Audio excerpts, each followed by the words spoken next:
Over the last 8 weeks, my class and I have been taken on a journey to learn and discover the meaning of true leadership and how we can apply it in a Christ-like way. For the end of year project, I was given the opportunity to interview an esteemed individual in my community.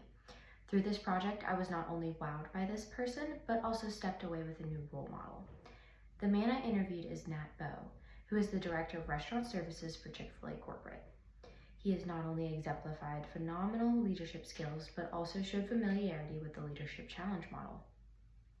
As I reflected in week 1 of this class, I believe a Christian leader is a person who has integrity, a passion for others, shares the love of Christ, and has a strong personality that draws and obtains respect from others. Mr. Bowe fits the bill. In this speech, I will touch on each section from the Leadership Challenge model, reflect on how my interviewee exemplified it, and how I can apply what I learned to my own life and experiences.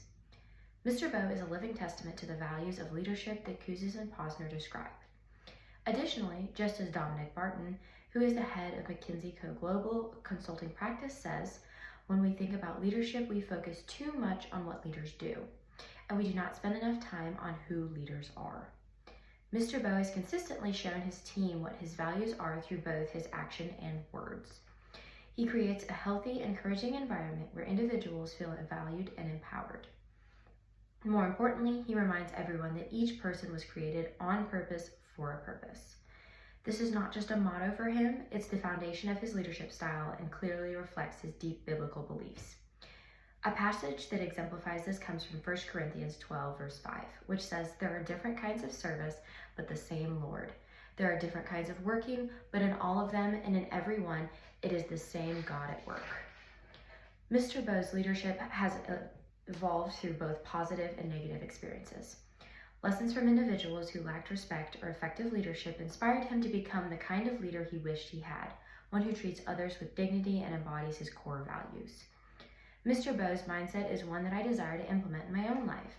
When placed in difficult positions with unhealthy leadership, it is easy to become frustrated or bitter towards those individuals. Instead, I desire to learn from Mr. Bowe's example and be resilient in these situations, taking what I learned and developing my own leadership skills that can be applied to any job, no matter how small or insignificant it feels. At the heart of Mr. Bowe's leadership style is the principle of servant leadership, which he actively integrates into his actions and team culture. Kouzes and Posner highlight that a sense of purpose beyond immediate rewards motivates people towards long-term success, a concept Mr. Bowe embraces. He effectively addresses team dysfunctions while focusing on both present needs and future goals. By maintaining a clear vision and discussing long-term objectives with his team, he ensures everyone stays motivated and aligned. While he is focused on the here and now, his leadership is also about creating something more meaningful, something that drives his team beyond immediate rewards towards greater long-term fulfillment and success. His leadership bridges the gap between current performance and future aspirations, always with a servant-first mindset that considers the needs of others. Kouzes and Posner state, leadership is not about maintaining the status quo or doing what everyone else is doing. The challenges and opportunities of today and tomorrow demand a willingness to take risks and experiment with innovative ideas. This is a principle that Mr. Bowe demonstrates exceptionally well. He gives his team the freedom and creativity to experiment with new ideas, allowing them to take risks and explore innovative solutions. While he encourages this creativity, Mr. Bowe also understands the importance of balance. He maintains the necessary structure to ensure that progress is made and goals are met. In correlation to the dysfunctions of a team, Mr. Bowe's system combats the lack of commitment or accountability that can form within a job force. Just as Lencioni states in his video, when people feel heard and acknowledged, they are 99% more likely to support even if they disagree.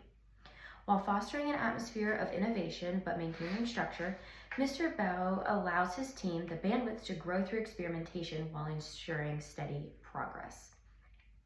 Mr. Bowe works tirelessly to create a healthy relational community within his team by focusing on key elements: follow-through, availability, feedback, and delegation. Trust begins when a leader's actions align with their words. If a leader fails to follow through, distrust can quickly form. Mr. Bowe understands this, which is why he prioritizes consistency and reliability.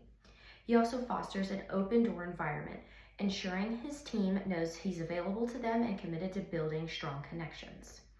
This is a concept I have personally made a big effort to implement into my own life, whether in relationships or in a job setting. One of the core reasons Mr. Bow leads such a flourishing team is his intentionality in building personal relationships with each team member. By being vulnerable and open, he fosters trust within his team. A true leader, as Kouzes and Posner emphasize, is someone who can admit mistakes, and by doing so, they demonstrate authenticity and earn respect. Mr. Bow goes above and beyond to connect with his team, checking in on each person and sharing his own struggles, which helps him form a strong bond of trust. Just as Craig Groeschel says in his talk discussing the power of emotions and leadership, the fastest way to change someone's mind is to connect with their heart. Leaders are consistently trying to communicate in a way that will lead to the action and understanding of others. But trust alone isn't enough. Encouragement plays a key role in the success of a team. Something as minor as a pat on the back or a job well done can elevate another person. In my own life, this is something that I often lack. One must be intentional with encouragement. It is easy to get caught up in the chaos of a project or the stress of needing to get something done. In conclusion, this experience has been both educational and valuable opportunity for self-reflection and personal growth. While my current position may not resemble Mr. Bow's, it doesn't mean I can't begin cultivating my own leadership skills today. Mr. Bow exemplifies the core principles of leadership through his commitment to his team, his values, and his continual growth as a leader. These are all attributes I desire to possess one day when given the opportunity to lead others. Mr. Bow also teaches us that leadership is not only about guiding others, but also about humbling oneself to learn and grow. Through his example, we can all take a page from his book and ask ourselves, was I the best leader I could have been? Thank you.